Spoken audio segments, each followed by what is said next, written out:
جب ہمیں بولنا نہیں آتا تھا تو ہماری ماں بولے بنا سمجھ جاتی تھی، اور آج ہم ہر بات پر کہتے ہیں چھوڑو ماں، آپ نہیں سمجھو گی۔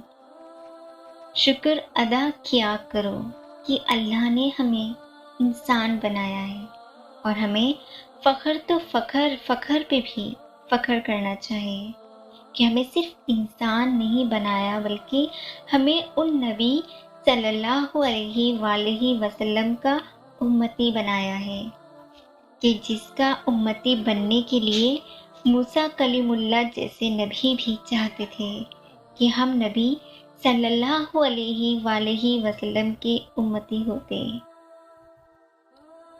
اگر تم کچھ سیکھنا چاہتے ہو تو انسانوں سے نہیں، قرآن سے سیکھو۔ تعلق اگر روح سے ہو تو دل نہیں بھرا کرتے۔